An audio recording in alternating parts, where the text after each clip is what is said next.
by Monday. 3 days it will take because it took 3 days last year. Oops.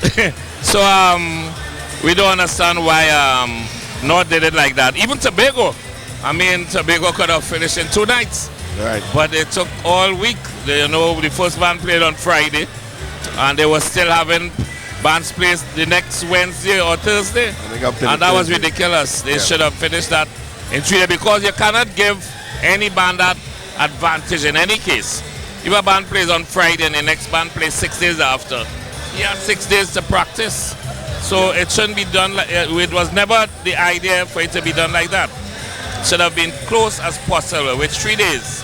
This was done last year. It was done this year by the East and by South. And the North took all week, and Tobago took all week with just 12 bands. And now you have 2 weeks between the semi-finals and the finals. Was that deliberate? 2 weeks between the semi-finals and the finals. Was that deliberate? What's that? 2 weeks between the semi-finals and the final. Was that deliberate? Well, because we have gone to the Panyards for the preliminary judging, what has happened is that we must go to the Savannah on that day. Early enough while the mood is there. No, that's not early enough, you know. That's the only day the people will come to the show. No matter what you do. And people must understand that that Sunday has nothing to do with Pan. It's a party day. Because we have tried to have the preliminaries on Saturday and Sunday. I could remember we brought all the bands to the Savannah. And it was Saturday and Sunday, and they drew for positions. They drew for days, which day they would play on Saturday or Sunday, and they drew for position. What happened on the Saturday?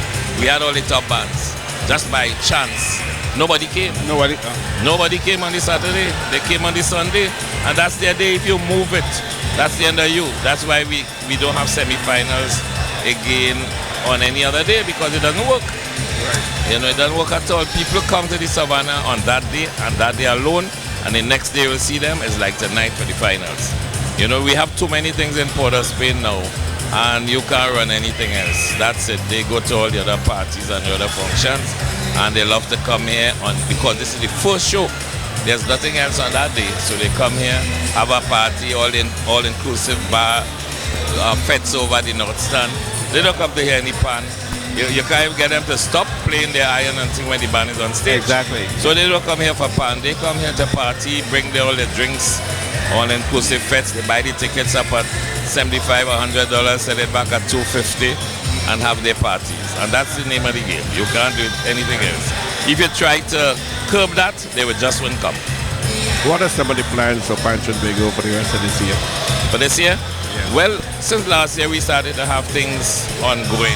So during the Lent you will find that the bands will be rehearsing for the Pan in the 21st Century, which takes place at Easter time, the week after Easter, and down memory lane for the single pan bands.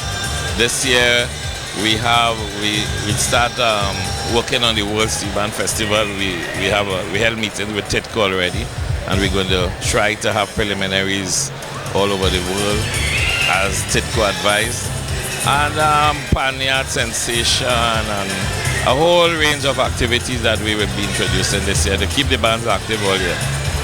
Okay. Are there any plans for a performance area for Pan?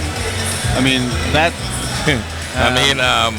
if it was up to us, we would have had that some years ago, because the plan that we had for Williams Bay, it had a place there for a 3,000-seat concert hall and restaurant and things like that.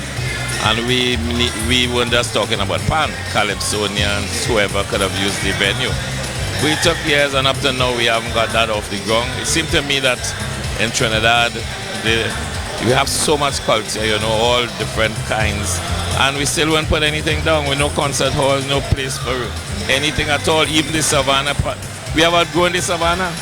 Panorama, if we wanted to sell 20,000 tickets today, we could have, but there's no room to put the people. The grandstand holds 5,000 people, and a good bit of that is taken up with complimentaries. And you could see, it's time we put a place down for the culture. Panorama, Carnival, we're wasting time, we're wasting money. The bands spend a lot of money coming here, and with no way to make it back. In North America, a lot of private organizations or corporate people, they would sponsor a hall. From Boston, where I am, for instance, Fleet Bank has the Boston Garden where the Celtics and the Bruins played. Which is better in terms of getting some funding for that? Is it the government, do you think, or should you go to the private? The private. Yeah, well, I believe in the private sector. The private sector, as is done where I used to live in California. You know, the baseball venues and things like that is mostly private.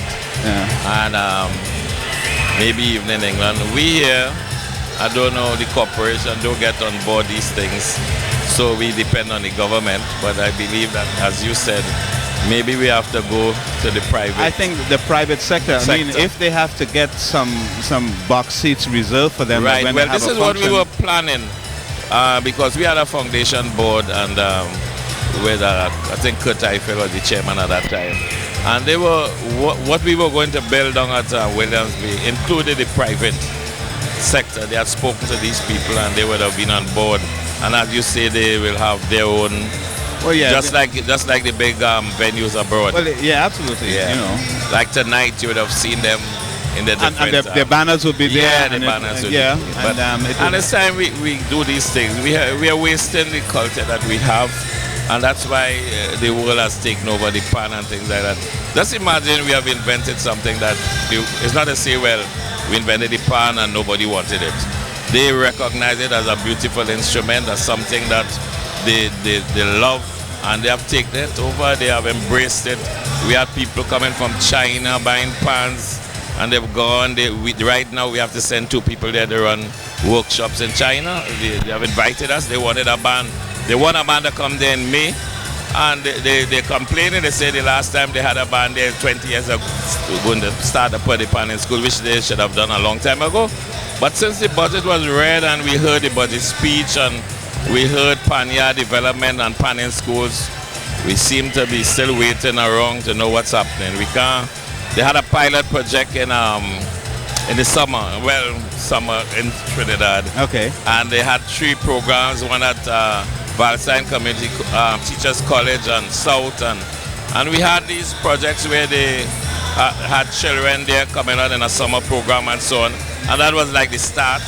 There's a pan in school coordinating council and things like that, and we can't seem to get off the ground with it, and it's amazing that we're still so far behind when in England and Canada and New York and others. I mean, I went to England last year and the guy who picked me up, Forsyth, used to play for Invaders. He picked me up in a Rolls Royce, and his job is to teach pan in school.